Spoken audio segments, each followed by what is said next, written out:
Camarades peuple d'Afrique, mes chers frères et sœurs, l'heure est grave. Frère, il faut sauver le Togo. Il faut sauver le Togo. Les Togolais souffrent trop. C'est vrai que les autres pays, les populations des autres pays africains, sous dictature, souffrent. Mais pour les Togolais là, c'est pire. La population est chosifiée chez camarades d'Afrique. On va écouter cette vidéo, on va écouter ce témoignage et vous allez comprendre beaucoup de choses. On est parti. La situation du peuple togolais, c'est ça qui me fait pleurer à chaque fois. Il n'a jamais été aussi malheureux que cette année.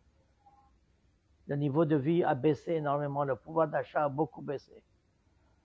On a affiché des augmentations de SMIC et de salaires qui n'ont pas été appliquées dans le secteur privé. Alors le secteur privé, c'est celui qui crée le plus d'emplois. Donc les gens sont de plus en plus malheureux parce qu'ils ont de moins en moins à manger.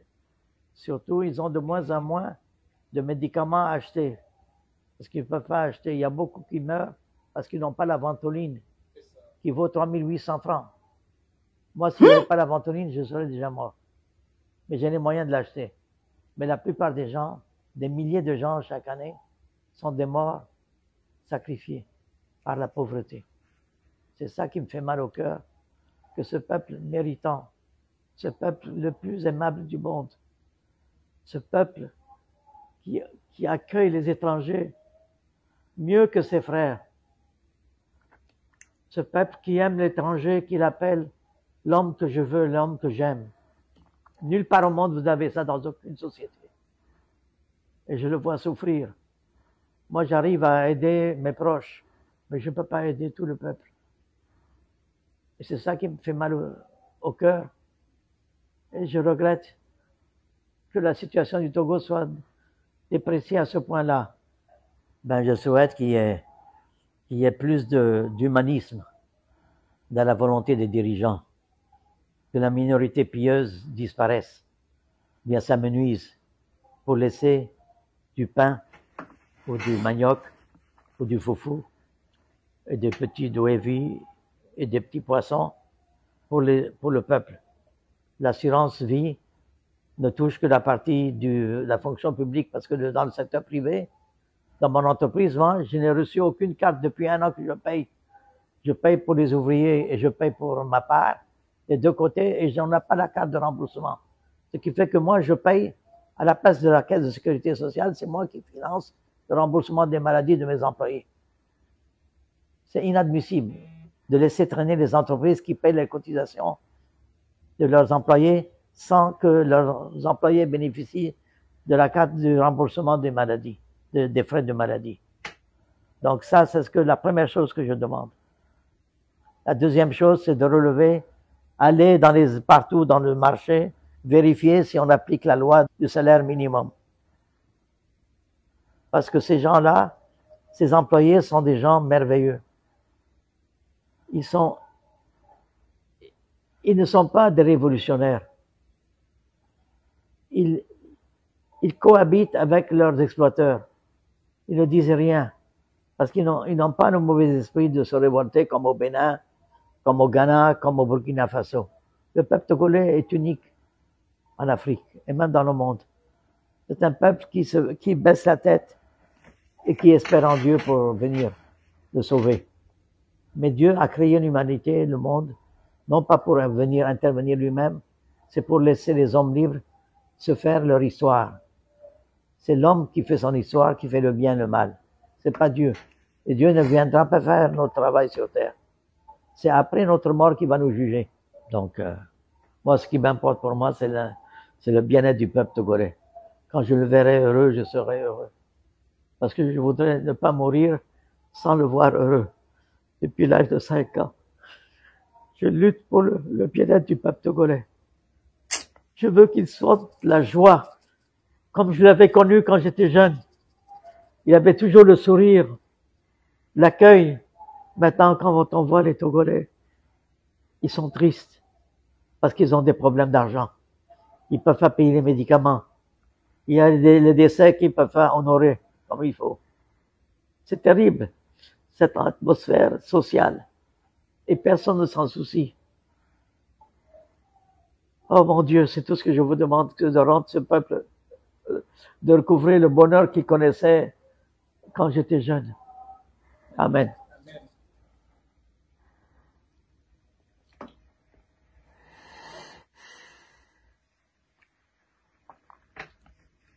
Alors, moi-même, ça me fait bizarre. Moi-même, ça me fait bizarre, le vieux. Moi-même, ça me fait bizarre chez un peu d'Afrique. Attendez d'abord, on va clé dans cette affaire. Attendez d'abord. Voilà. Vous l'avez entendu? Ventoline, 3800. Le Togolais ne peut pas s'acheter ça. Ventoline, 3800. Le Togolais ne peut pas s'acheter ça. Le Togolais a problème d'argent. Le Togolais ne sait pas. Il vit. Il n'est pas. Le Togolais souffre. Il ne peut pas s'acheter à manger. Il ne peut pas s'acheter. Il ne peut rien s'acheter. La minorité pieuse. Ils n'ont pas d'assurance maladie, rien. Bon, ça c'est partout. Mais le problème du Togolais, comme le monsieur l'a dit, c'est que le Togolais a été façonné de sorte à ce que il arrive à idolâtrer le chef de l'État. Le chef de l'État. Le Togolais a été façonné de sorte à ce qu'il idolâtre le chef de l'État. Parce que depuis le père Yassimé qui est Tchadien d'origine, le père Yassimé, c'est les Tchadiens d'origine, hein, les Yassimé là. Donc, il a tué le système scolaire et il a fait la promotion du madrasa, de l'école coranique. Vous comprenez? Donc, si tu ne vas pas à l'école, comment tu vas comprendre, tu vas connaître tes droits et tes devoirs en tant que citoyen? Donc, c'est aujourd'hui, les Togolais sont en train de se cultiver petit à petit. C'est aujourd'hui, ils sont en train d'aller à l'école. Le taux de l'analphabétisme au Togo est grand. C'est comme ça, le père Yassimé et Yadema les a façonnés. Et lui là est venu les façonner encore. Et lui il maintient ça. Mais ce qui était pire, et ce qui est pire, c'est qu'aujourd'hui, on enseigne dans les écoles togolaises que le chef de l'État, on ne doit pas lui manquer de respect. On ne doit pas manquer de respect au chef de l'État. Le chef de l'État est Dieu. Mais le chef de l'État est un barbier. Un chef d'État qui te respecte pas, il faut le barbier. Parce que un chef de l'État est au service du peuple. C'est-à-dire qu'il est l'employé du peuple. On choisit un chef de l'État pour qu'il serve le peuple. Pour qu'il serve le peuple. Un chef de l'État qui ne sert pas le peuple, il faut le dégager. C'est comme ça. On n'idolâtre pas un chef de l'État. On n'idolâtre pas un chef de l'État. Quand tu idolâtres un chef de l'État, c'est-à-dire que toi-même, tu deviens un mouton. C'est-à-dire que c'est comme tu es en train de faire de ton employé ton maître. Vous comprenez? En réalité, ton président est ton employé. Tu l'as mis là pour gérer les affaires de la République. Pour gérer les biens de la République, de telle sorte à ce que tout le monde puisse avoir un peu. S'il se comporte mal et qu'il vole l'argent de la République, va le chasser. Le Togo n'est pas sorti des entrailles de son grand-père, ni de sa grand-mère. Le Togo est un pays qui appartient à tous les Togolais. Donc, si un individu vole l'argent qui appartient à tout le monde doit se lever pour lui dire, dégage. Voilà ce qui doit se passer. Et les Togolais, comme presque partout en Afrique, ils attendent Dieu. Dieu va faire. Dieu va faire. Dieu va faire. J'ai dit aux Ivoiriens que Dieu ne fera pas. Et je leur dis toujours, Dieu ne fera pas. C'est l'homme qui fera. Voici le monsieur l'a dit. Dieu laisse les hommes écrire leur histoire. Dieu ne vient pas. Dieu ne vient pas. Mais tu ne vois pas. Et regardez, l'Ukraine et puis la Russie. Qui va dire que Dieu va venir au secours de l'Ukraine pour battre la Russie? Tu ne peux pas. En aucun cas. C'est impossible. Le rapport de force n'est pas pareil. Vous comprenez ça? Alors que les Ukrainiens sont les enfants de Dieu. Voici la Palestine. Voici Israël. Et Dieu est venu d'où? Le rapport de force est favorable à Israël, puisque les États-Unis les soutiennent. Donc, les États-Unis leur donnent tout leur armada. Donc, ils vont avec ça pour aller attaquer le Moyen-Orient. Et aujourd'hui, c'est eux qui contrôlent le Moyen-Orient. C'est pareil que le Congo et le Rwanda. Le Rwanda est un pays. Le Rwanda, regarde le Togo. Le Congo est comme ça. Le Congo est comme ça. Et puis le Rwanda est comme ça. Petit.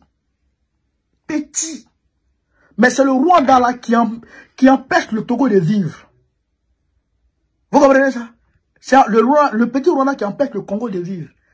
Et puis le Congo n'arrive à rien faire. Dieu n'est pas là. Il y a près de 8000 églises à Kinshasa seul. La ville de Kinshasa, 8000 églises. On ne compte pas les églises qui sont à l'intérieur. Dieu avec quelque chose, Dieu ne fait rien, absolument rien, il ne fera rien. Quand tu te lèves là, tu invoques Dieu, j'aimerais faire ça. Soutiens-moi, j'ai besoin de ta puissance, j'ai besoin de ta force. Et tu avances. Si tu as aidé, si tu n'as pas aidé, il n'est pas obligé de t'aider. Vous comprenez ça? Donc, le Togolais doit se lever. Il doit réaliser que non seulement Dieu ne viendra pas l'aider, deuxièmement, que sa situation sociale dépend du président. S'il ne mange pas, c'est parce que le président est mauvais. S'il ne travaille pas, c'est parce que le président est mauvais. Si les enfants ne vont pas à l'école, c'est parce que le président est un voleur. S'il n'arrive pas à soigner ses enfants, c'est parce que le président est un voleur. Donc, il faut aller prendre ton argent au président. Voilà comment le Togolais doit réagir. Et cette vidéo, je vous demande de la partager parce qu'on est à une période charnière de notre histoire de l'Afrique. Aucun pays ne doit être laissé pour compte. Tous les pays doivent être pris pour avancer dans la révolution. Vous comprenez ça? Donc, je demande à tous les Togolais de se lever. Parce qu'on va chasser fort incessamment. Au-delà d'être un poison pour toute l'Afrique, comment toi tu peux être ceci et cela en même temps? Tu es avec l'AES matin, la nuit, tu es avec les ennemis de l'AES. Et qu'aujourd'hui même là, à cause de ça même, les autorités de l'AES n'ont même pas le courage de dire qu'il y a base militaire française dans son pays. Alors qu'il y a ça. Mais moi, il te dit ça. Moi, il te dit ça. Il y a base militaire française dans ton pays. Comment lui là? Moi, il te dit ça. Donc, Togolais, Togolaises, réveillez-vous. Réveillez-vous. Réveillez-vous, hein. Vous avez compris? C'est ça gravité. Vive l'Afrique libre. Vive le panafricanisme. Vive tous les plans panafricains. Vive que Dieu sauve le Togo. Gbagbo, président de la République de Côte d'Ivoire, en octobre prochain. On est ensemble, les gars. On est ensemble.